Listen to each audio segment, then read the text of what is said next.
Hello guys, turn another Royal Enfield. Babasha.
Welcome to my channel again.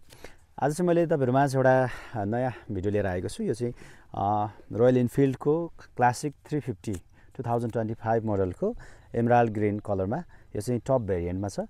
यसको बारेमा मैले video तयार पार्न लागेको छु। आउनुहोस् भिडियो सुरु गरौँ है त।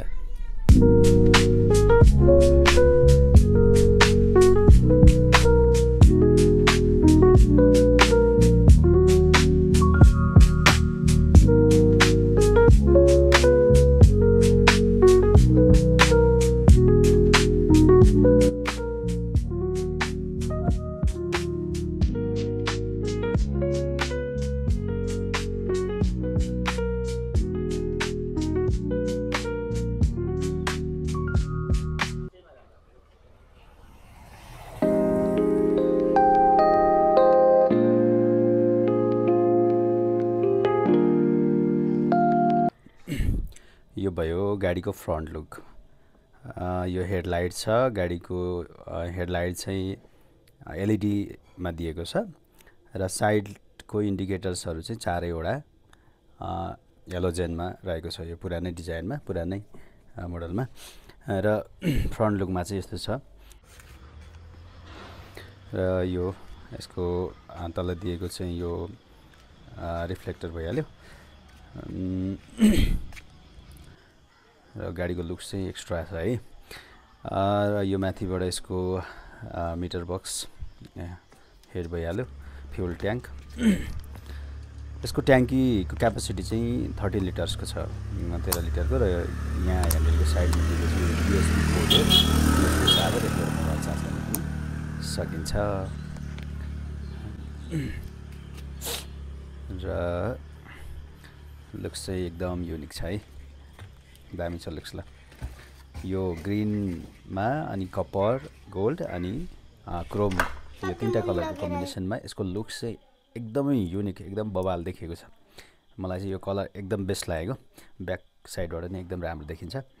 यसको लुक्सले चाहिँ एकदमै हुकिङ गरेको मलाई चाहिँ। हजुरहरूलाई पनि यो सायदै मनपर्छ होला। यो साइनी कलरमा, साइनी छ एकदमै, गाडी चाहिँ साइनीमा छ। यो साइनी कलर मनपर्ने, क्रोम फिनिस मनपर्नेहरूको लागि चाहिँ यो एकदमै बेस्ट गाडी। र यो अगाडिको फ्रन्ट टायर भयो, रिफ्लेक्टर र स्पोकेटमा दिएको छ सबै। र तल इन्जिन गार्ड दिएको छ। यो चाहिँ इन्जिन गार्ड चाहिँ हामीले एक्स्ट्रा चार्ज पे गरेर हामीले चाहिँ गर्ने हो। यो र यो साइलेन्सरमा लगाइएको हिटिङ प्रोटेक्सनको लागि हो। यो चाहिँ यो पनि हामीले एक्स्ट्रा तिर्नुपर्छ। यो यसको लागि चाहिँ कम्पनीले प्रोभाइड गर्दैन, हामीले एक्स्ट्रा पे गर्नुपर्छ। र यो र पछाडिपट्टि हेरौँ ल। र पछाडि अगाडि दुईटै स्पोकेट रिङमा छ। यो चाहिँ हामीले ट्युबवाला टायर पाउँछौँ। यसमा हामीलाई अर्को टायर लगाउनु मन भयो, अर्को हामीले चाहिँ नि एलो व्हीलमा चेन्ज गर्न सक्यो हामीले चार्ज तिरेर है त। र यो अगाडिको हेडल्याम्प कभर पनि मैले एक्स्ट्रा पे गरेर लगाएँ। यसको सबै एक्स्ट्रा हामीले एक्सटर्नल कुराहरू चाहिँ हामीले पे गर्नुपर्छ। र यो ब्रेक लाइट भयो। यो ब्रेक लाइटको कभर पनि पे गर्नु पऱ्यो। अगाडि पछाडिको यो चाहिँ मडगाडीको कभर छ, यसलाई पनि हामीले यो हिलहरू छ्याप्नबाट जोगिन्छ, यसलाई नि पे गर्नु पऱ्यो। र सारी गार्ड भइहाल्यो साइडमा। यो सारी गार्ड एकदमै स्ट्रङमा फलामको छ। यो सब यसको फर्मेसन चाहिँ फलामबाट मात्रै छ। यो फलाम सबै आइरनबाट मात्रै बनेको छ। यसमा प्लास्टिकहरू चाहिँ एकदमै रेयर भेटिन्छ, प्लास्टिक भेटिँदैन। यो स्ट्यान्ड पनि क्रोम फिनिसिङमा छ। यसले चाहिँ सेन्सरको पनि काम गर्छ। यो चाहिँ स्ट्यान्ड भएको बेला स्टार्ट गर्न सकिँदैन, स्ट्यान्ड लगाएको बेला या त स्टार्ट भएको बेला स्ट्यान्ड हामीले झार्यौँ भने स्टार्ट बन्द पनि हुन्छ। यो चाहिँ सेन्सरको काम गर्छ यसले। र यो गियर लिभर भइहाल्यो। इन्जिनको लुक्स पनि बब्बाल छ है, सबै यो मेटलमा एकदम हेर्दै स्ट्रङ टाइपको देखिने, स्ट्रङ छ यो, एकदम स्ट्रङ देखिन्छ यो हेर्दाखेरि। र यो रेयर डिस्क ब्रेकको ब्रेक लिभर भयो। र हामीले टपबाट यो सिटको कुसनिङ पनि एकदम राम्रो युज गरेको छ है। यो चाहिँ एकदम सिटमा बस्दा कम्फर्ट फिल हुन्छ। पछाडि रोयल इनफिल्डको ब्यास चट्टसँगले दामी फिनिसिङमा छ। यसले यो इन्जिन चाहिँ air cool and oil cool engine हो। यसले चाहिँ 20.21 PS को पावर जेनेरेट गर्छ। 6100 RPM भने 27 न्युटन मिटरको टर्क जेनेरेट गर्छ 4000 RPM मा। र यसको कर्ब वेट भनेको चाहिँ 195 kg रहेको छ गाडीको। र गाडीको लेन्थ चाहिँ 2145 mm छ भने वेट भनेर चाहिँ 785 mm छ। र गाडीको चाहिँ ग्राउन्ड क्लियरेन्स 170 mm छ भने हाइट चाहिँ 1090 mm छ। र सिट हाइट चाहिँ 805 mm रहेको छ। गाडी चाहिँ ड्युल च्यानल एबिएस भएकोले गाडीमा ब्रेकिङ सिस्टम चाहिँ एकदमै राम्रो छ। ब्रेकिङको लागि चाहिँ एकदम बब्बालै छ ब्रेकिङ चाहिँ है। र इन्जिनको लुक्स पनि बब्बाल छ। यो चाहिँ सबै आइरनबाट बनेको हुनाले गाडीको टोटल्ली आइरन नै मात्रै छ यसमा। र लुक्स बब्बाल देखिन्छ गाडीमा चाहिँ एकदमै। मलाई चाहिँ म चाहिँ सेटिस्फाइड छु गाडीमा। यता साइडमा चाहिँ क्लासिकको क्रोममा ब्याजिङ दिएको छ चट्टसँगले है, टलक्क टल्केको छ। क्लासिक 350 लेखेर चट्टसँगले दामी दिएको छ यो टुल बक्सको साइडमा। र यो बाइबरको डिस्क ब्रेक ड्युल च्यानल एबिएसमा। यो साइलेन्सर पाइप भइहाल्यो। र क्लच भइहाल्यो। यो क्लच डिस्क ब्रेक भयो यो। त्यस पछाडि यो चाहिँ मिटर, डिजिटल मिटर एउटा मिटर भयो। अनि यो एनालगमा छ स्पिडोमिटर चाहिँ। र त्यस पछाडि यो स्टार्टर स्विच हो। यो स्टार्ट गरी हेर्नु है त।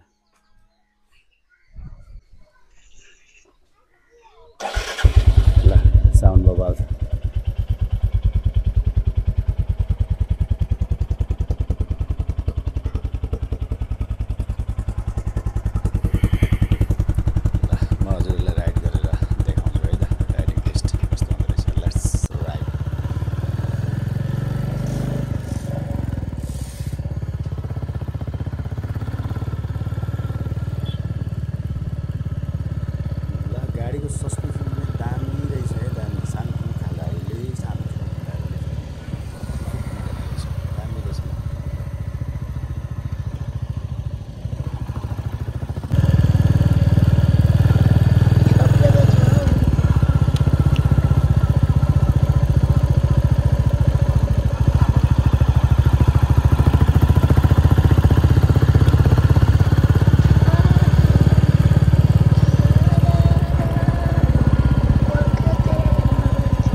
बाटो नपाउने रहेछ कस्तो उड्छ नि गाडी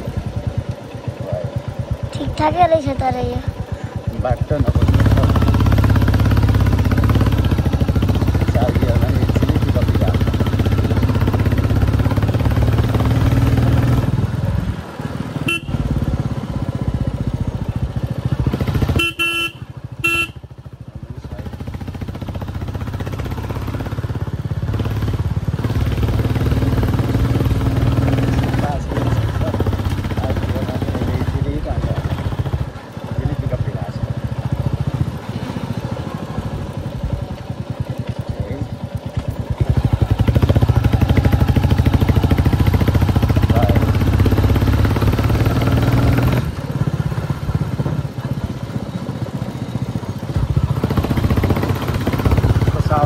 टाइगर जस्तो के टाइगर